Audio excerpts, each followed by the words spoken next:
네, 오늘도 신앙생활 하시느라 수고들이 참 많으십니다. 신앙을 지켜내기 위해 오늘도 이 자리에 함께 계신 여러분에게 하나님의 은혜가 충만하게 부어지기를 간절히 원하고 소망합니다. 여러분, 만약 신앙인이 아니셨다면 지금 이 시간 무엇을 하고 계셨겠습니까? 신앙 때문에 여러분들 수십 년을 이 시간과 이 자리를 지켜오셨는데 수십 년간 해오신 신앙 생활은 어떠십니까? 신앙 생활 할만하십니까? 어떤 분은 할만합니다. 신앙 생활 참 즐겁고 행복합니다 라고 이렇게 말씀하시는 분도 계시겠지만, 또 반대로 어떤 분은 신앙 생활 참 힘들고 참 어렵습니다 라고 생각하시는 분도 계실 듯 합니다.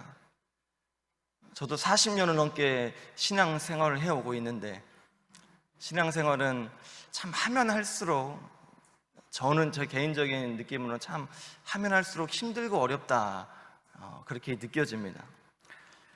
어떤 분은 참 쉽고 즐겁습니다, 또 어떤 분은 힘들고 어렵습니다 라고 느끼시겠지만, 무엇이 맞고 무엇이 틀리다는 없는 듯 합니다. 하지만 오늘 저는 참 어려운 신앙생활을 하고 계시는 분들을 향해 하나님의 말씀을 조금 전하고자 합니다. 우리에게 이 신앙생활이 어려운 이유가 있다면, 우리가 세상 안에 속해서 세상 흐름 안에서 살아가고 있기 때문에 어쩌면 신앙생활은 참 어렵고 힘든 듯 합니다. 세상의 흐름 안에 우리가 있지만 우리는 세상의 흐름을 따르지 않고 세상의 흐름과는 정반대되는 방향으로 우리는 살아가야 되기 때문에 신앙은 어렵고 힘든 듯 합니다. 세상은 우리에게 인기를 요구하고 인기를 원합니다. 하지만 우리는 그 인기를 거부하는 삶을 살아야 합니다. 인기에 관한 일반적인 정의는 많은 사람이 좋아하고 또 칭찬하는 사람, 그런 것이 바로 인기입니다. 그러면 어떤 사람의 인기가 좋을까요? 첫 번째로는 외모가 좋으면 인기가 좋습니다. 그래서 저는 인기가 좋습니다. 그리고 또 재밌으면 또 인기가 좋습니다. 그래서 저는 인기가 좋습니다. 그리고 돈이 많으면 또 인기가 많고요. 성격이 좋아야 하고 또 자신의 것을 잘 나누고 옆에 있는 사람들을 잘 챙기는 그런 사람들이 바로 인기가 좋은 사람들입니다. 그런데 문제는 다른 사람의 이런 환심과 인기를 내가 사기 위해서 하지 않아야 할 행동이나 말을 우리가 하게 되고 욕심을 내게 된다는 겁니다.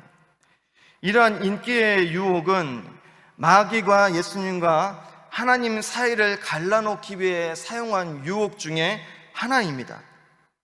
예수님은 인지도를 높이시기 위해 쇼를 거부하시고 무명인 채로 성전 꼭대기에서 내려오셨습니다. 예수님은 하찮게 여긴 종교 지도자들이 기적을 요구했지만, 예수님은 자신을 과시하기 위하여 기적을 사용하지 않으셨습니다. 최대한 사람들의 눈에 띄지 않게끔 기적을 행하셨고, 또 오병이의 기적은 제자들의 손을 통해서 그 기적을 진행하셨습니다. 아울러 예수님은 제자들에게 인기를 끌기 위한 이 과시용 영성도 금하셨습니다. 타인의 인정이나 그리고 칭찬을 갈구하는 흔적이 조금이라도 보이는 모든 신앙의 행위를 우리에게 다 금하셨습니다. 이런 인기에 대한 욕심은 우리의 믿음과 우리의 신앙을 철저히 오염시킨다고 이야기합니다. 또한 인기를 유지하기 위해 우리가 거절하고 싶어도 마지못해 승낙하거나, 또는 괜한 이 소음을 문제를 만들지 않기 위해 발언하지 않는 경우도 있고, 남들이 나를 어떻게 생각할지 몰라 내가 원하는 것을 이야기하지 않는 경우도 있습니다. 다른 사람들의 이목에 민감하다 보니 하나님의 계획과 시간표에 한참 어긋나는 결정을 우리가 내릴 수도 있습니다. 개선해야 될 점이 무엇인지 알면서도 내 입장을 생각해서 의견을 내놓지 않고, 사람들이 나를 싫어할까봐 두려움을 갖고 내 생각을 얘기하지 않고 내 평판에 미칠 악영향을 우리는 지나치게 사실 의식합니다. 관계를 잃을까봐 문제를 정확히 지적하지 못하고 대충 얼버무리는 경우도 우리에게는 찾아옵니다. 사람들에게 주목을 받으려는 욕심은 거짓말을 무심코 남발하는 그러한 결과를 낳게 되고, 타인의 눈에 특별해 보이는 욕구에서 우리가 쉽게 벗어나지 못하면서 우리가 거부해야 될 인기를 우리는 여전히 간직하고 있기에 우리에게 신앙생활은 힘든 겁니다. 우리는 오직 하나님 한 분께만 잘 보이면 되는 것입니다. 예수님은 우리의 인정 욕구, 또 인정 욕구가 사람들에게서 하나님께로 바뀌기를 하나님은 우리에게 원하십니다.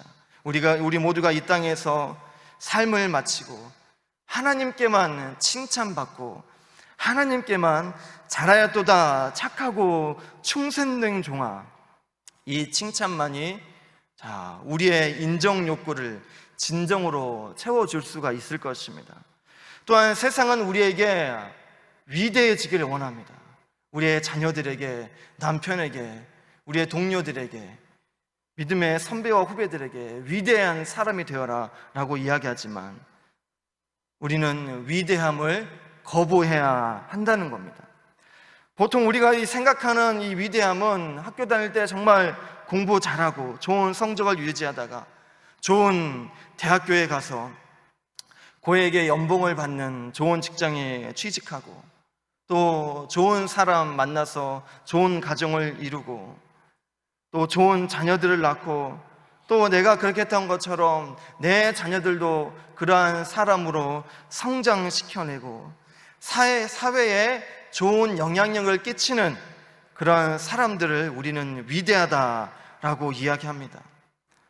그런데 교회의 사역의 분야에서도 우리는 무의식적으로 이러한 똑같은 위대함을 우리는 원한다는 겁니다. 어떠한 신학자는 이렇게 이야기했습니다. 위대주의는 사회적, 영적 중병이며 거짓 믿음의 원천이다 라고 이야기했습니다. 위대주의에 빠진 이 바리새인들과 율법 교사들은 스스로를 만인 위에 올려놓고 자기들은 정말 위대한 존재로 그렇게 여겼습니다. 성경 지식과 율법주의적인 그런 열심으로 회당의 이 상석에 앉고 명예로운 칭호나 다른 사람들과 구별되는 옷을 입으며 그들은 특권을 누려왔습니다. 나는 위대하다. 우리는 너희들과는 다른 위대한 존재다. 라는 그런 모습으로 살아왔습니다. 하지만 예수님은 위대하지 않으셨습니다. 예수님의 시작은 작고 초라했습니다. 작은 마을 구유에서 가난한 부부의 아들로 태어나셨고 나사렛이라는 시시한 시골 마을에서 자라나셨고 유수한 랍비 학교에서 교육을 받지 않으셨습니다. 또한 예수님의 제자들도 위대하지 않았습니다. 갈릴리 작은 시골 마을에서 또 노동자들이거나 배우지 못한 어부들에 불과했습니다. 위대한 영향력이나 지성을 지기는 위력한 인물들과는 상당한 거리가 있는 사람들이 바로 예수님을 따르는, 그리고 예수님이 선택한 제자들이었습니다. 예수님과 함께한 3년 동안에도 그들은 세상의 이목과 주목을 받지 못했습니다. 또한 예수님의 사역 또한 위대하지 않았습니다.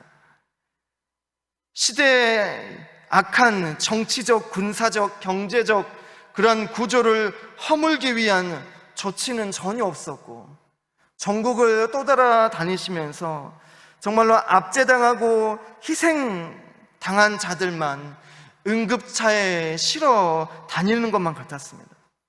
예수님의 기적은 예루살렘이나 로마 같은 전략적 요충지가 아니라 정말로 아무도 찾지 않은 시골 마을, 산골 마을, 작은 지역만에서 이루어졌고, 잔인한 로마의 압제 속에서 원수를 사랑하라는 예수님의 명령은 그 사회를 변화시키는데 조금 더 영향력이 발휘되지 못했다는 것입니다. 또한 예수님의 영향력 또한 위대하지 않았습니다. 예수님의 사역과 기적이 집중되었던 작은 마을들은 하나같이 이러한 예수님을 거부했습니다. 심지어 그분의 고향인 나사렛 또한 등을 돌렸습니다. 제자 중 한 명이자 제물을 담당했던 가룟 유다의 마음도 완벽하게 사내지 못했고, 세례 요한까지도 이 감옥에 갇혀 답답한 나날이 계속되자 예수님을 의심하게 이르렀습니다. 오실 리가 당신이십니까? 아니면 우리가 다른 일을 기다려야 합니까? 라고 이야기했습니다. 헤롯과 로마 제국, 바리새인들과 사두개인들이 여전히 권자를 지키고 있는 중에서도 예수님은 위대하지 않았고 예수님은 위대함을 드러내지 않았습니다. 그런 상황에서 예수님은 영적인 문제에서도 명성과 지위를 바라보지 말라고 사두개인들과 바리새인들과 제자들에게 명령하셨습니다. 우리는 오직 하나님의 인정만 갈구해야 되고 하나님 앞에서만 위대한 자들이 되도록 우리는 노력해야 될 것입니다. 예수님이 우리를 부르시는 길은 작아지고 그리고 낮아지는 길인 것입니다. 낮아지는 것은 굴욕이나 자기 비하가 아닙니다. 순교자 컴플렉스가 아닙니다. 작아지고 낮아지는 것은 예수님 앞에서, 예수님 안에서 우리를 낮추는 것은 세상 앞에서 작아지고 낮아지는 것이 아니라는 것입니다. 지위나 직함과 상관없이 우리가 호기심과 열린 마음과 융통성을 발휘해 타인에게서 배우려는 그런 겸손한 자세를 우리가 가져야 할 것입니다. 매사에 우리가 앞장서려고 노력할 필요도 없습니다. 약점을 숨기고 대단한 사람처럼 보이기 위해 노력할 필요도 없습니다. 그냥 있는 내 모습 그대로 나타내고 보여주고 세상에서 배쳐가는 사람들에게 가까이 다가가서 오히려 그들을 섬기기 위해 우리 자신을 낮춰야 할 것입니다.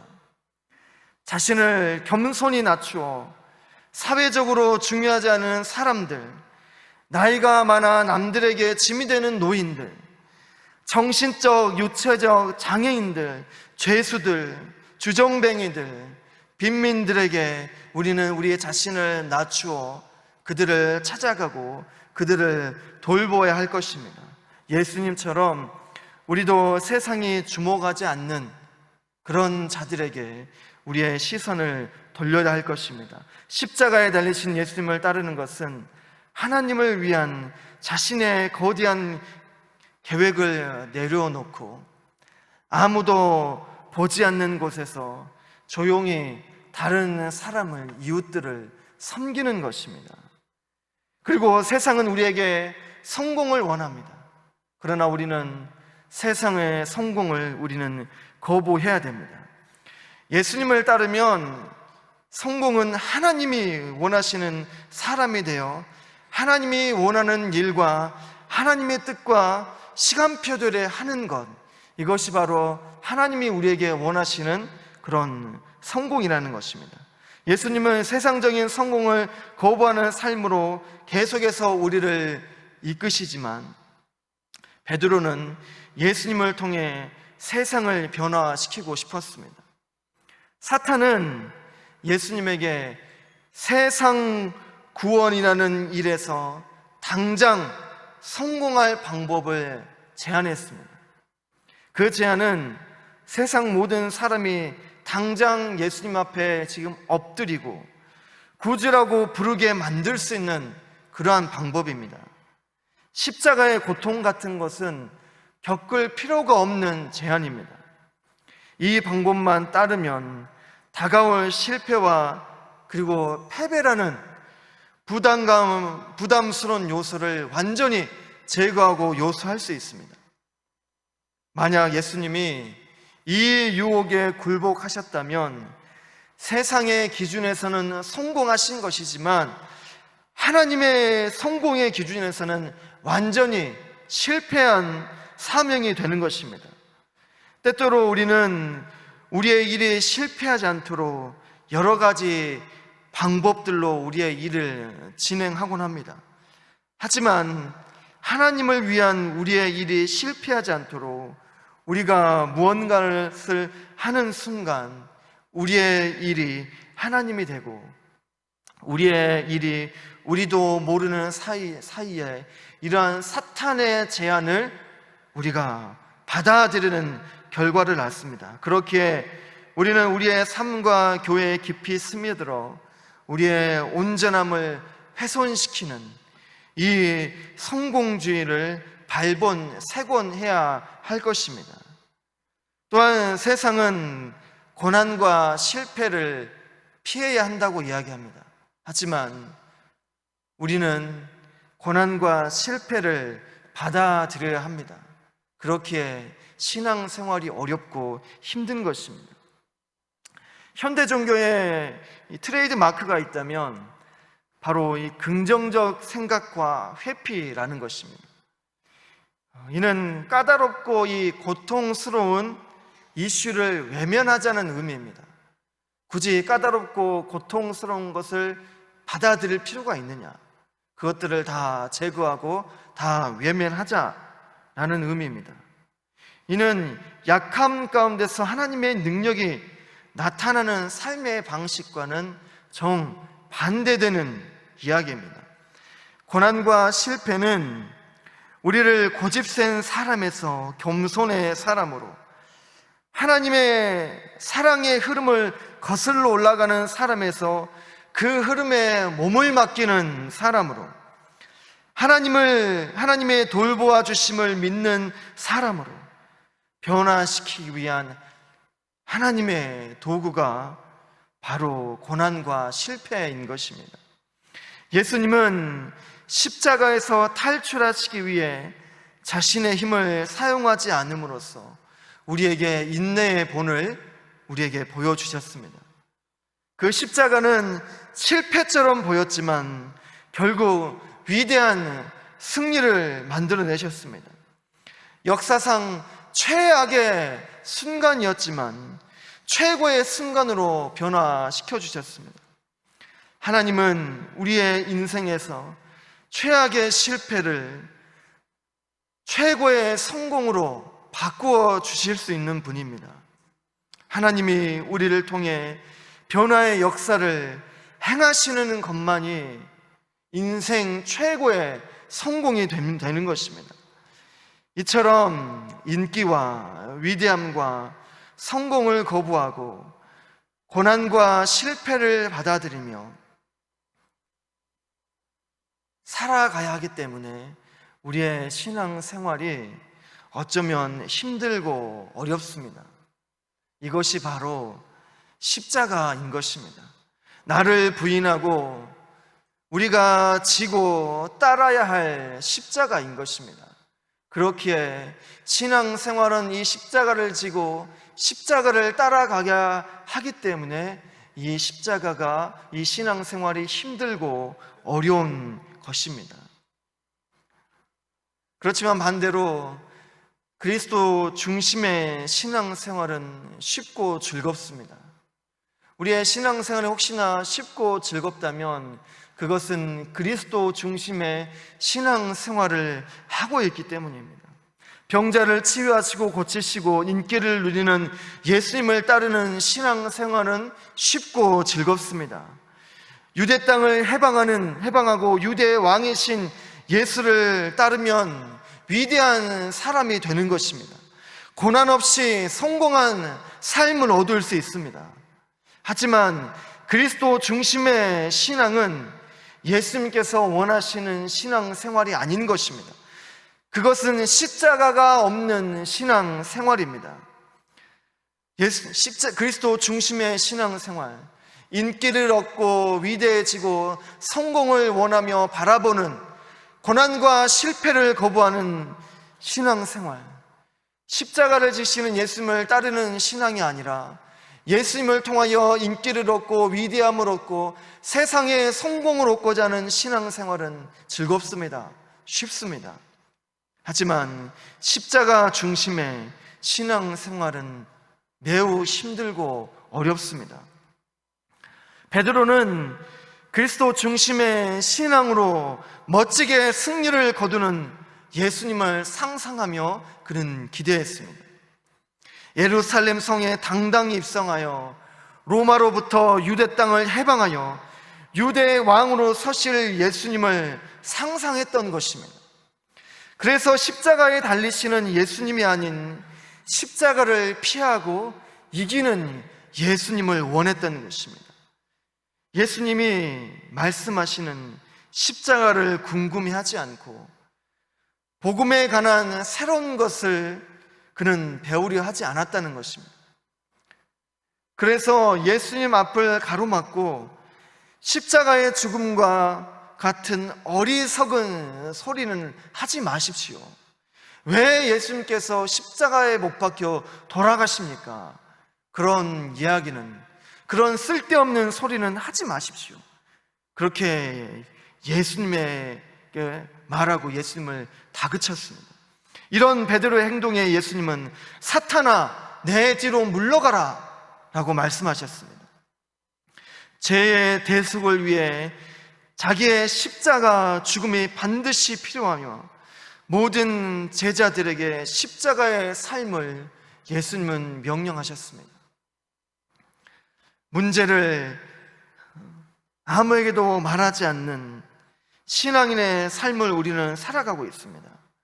많은 현대 신앙인들은 이 십자가를 거부하고 이 십자가를 회피합니다.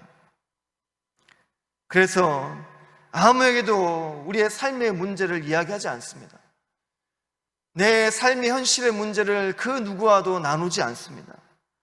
왜냐하면 신앙 생활하면 모두가 다 편안해지고 모두가 다 좋아질 것이라는 그런 안일한 믿음을 가지고 있기 때문입니다. 예수님을 따르면 누구나 하나님이 주시는 좋은 삶을 누릴 수 있다고 믿습니다. 어떻게 해서든 잘 돼야 한다는 극심한 압박감에 하루도 쉬지 않고 뛰어다닙니다. 하지만 십자가를 중심으로 한다면 삶을 이끄는 근본적인 방식이 변화되고 새롭게 될 것입니다. 그래서 이 건강한 성도는 십자가를 지고 십자가를 따르는 십자가 중심의 삶을 살아가야 되는 것입니다. 그래서 힘들고 고달픈 점도 마음 편안하게 옆에 있는 성도들에게 이야기하고 목회자에게 이야기하고 하나님께 나아가 고백할 수 있습니다. 십자가의 길은 솔직함과 약함과 겸손의 길이기 때문입니다.